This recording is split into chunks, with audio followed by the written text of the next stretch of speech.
Well, it's back, the Atron Vision that I repaired about a year ago for the backlight problem. I believe I replaced a FET and a capacitor in the backlight driver, and I got this unit up and working. Now it's having a different problem. My customer contacted me and told me it has distorted video. So if I power the unit on, I have a red light right here. I never get any display whatsoever. It's just totally dead. Well, let's go ahead and open it up and take a peek inside and see what we see. Okay, so as you may remember from the previous video, the first thing I did is I tested the power supply. Now this power supply is rated at 12 volts output at 5 amps or 5,000 milliamps. So as you can see, I have this on top of my dummy load right now. So I've got my two fluke meters, my 115 and my 117 connected here, and I have some 12 ohm resistors. There are 5 of them. And so this meter is reading the voltage of the AC adapter output, and this one's going to measure the current. So theoretically, I should be able to turn all 5 of these on, and I should show 5 amps of current at 12 volts, and it shouldn't pull down too terribly much. There's going to be some inherent loss because of the wire gauge and whatnot, but we should be able to get close to 5 amps, and we should stay close to 12 volts. So let's give it 1 amp. Well, that's not good. I've got 434 milliamps, and it's pulled the power supply down to 5.3 volts. If I add more current, 3.8, look at that. It's down to 2.2 volts at 800 milliamps. But if I turn these all off, then we come back up to 12 volts. So right off the bat, I'm going to look at the power supply. What's going on in here? I know in the last video I did change a couple of capacitors in this unit, but that's been probably close to a year ago now, and it's been working fine ever since. Because this thing was ultrasonically welded, I had to tape it back together, but the tape is still on it, so I know my customer has not been into it. So let's go ahead and cut the tape open to get into it and see what's inside. Alright, so I got the tape cut. Let's go ahead and open it up. What do I see right off the bat? Look at that. I've got 2 bulged caps. Well, that could definitely be the problem, because when a capacitor has a high ESR, it can't carry the load. And look at that, we can actually get to them without having to take this insanely crazy shield off of this unit. So let's go ahead and unsolder those caps. We'll go ahead and test them on the ESR meter just for the fun of it and see what they test like. Let me get the Hecko FR301 fired up, and we'll take those out of the circuit and test them. Okay, so here's a prime example of why I always unsolder the leads of the capacitors before I check them, at least the positive leads. So I'm going to do a lead integrity check, and we are at 0 ohms, so that's perfect. So let's go ahead and check those capacitors. Here are the output filter capacitors, just shy of an ohm. These are parallel, they better read exactly the same, just shy of an ohm. This is the input filter capacitor.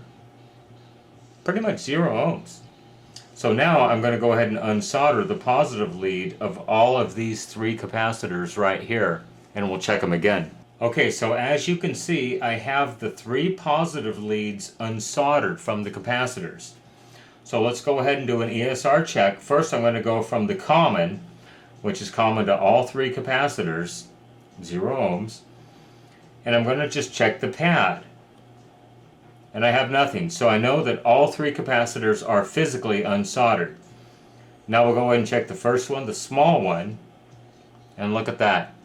Pretty close to 0 ohms. Now we'll check the 2 large ones.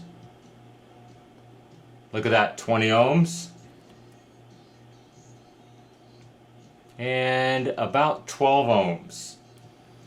So that's how you can be fooled with these capacitors if you do not unsolder at least one lead of all the capacitors that are in that pi filter network. Okay, so I'm going to go ahead and change all 3 capacitors. The 470 at 25. It's a 105C rated capacitor, but I'm going to replace this because this one's a FSJCA. I don't even know how to pronounce it. But it's going to get replaced with an Ichicon 470 at 25. Good high quality capacitor. And then these 2, 1000 at 25 volts. Samcon. Low ESR. they're going to get replaced with some more Nichicons, 1000 at 25 volts, 105C rated capacitors. These should actually last much, much longer than the cheap Chinese capacitors that were in there. So let's put those in there. We'll do another current test and see if we get better results.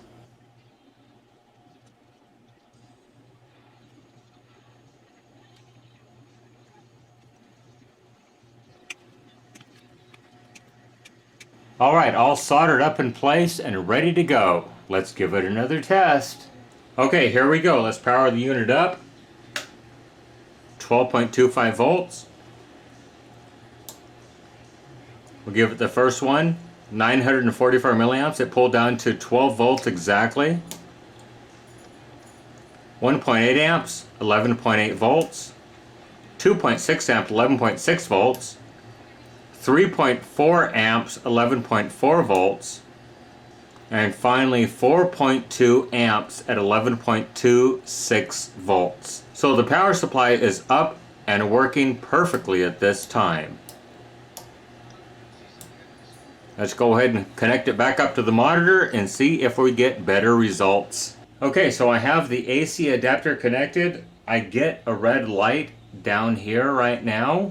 Let's hit the power button and see if we get any results. Atron Vision. Let's put a signal into it and see what we get.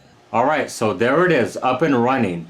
It's got one of my YouTube videos playing on it right now. I want to give a special shout out to those who have contributed to my video efforts by donating with the PayPal donate button. Also, if you haven't subscribed to my channel, go ahead and hit that subscribe button and like this video. It really helps my channel grow. Remember, you can contact me on social media.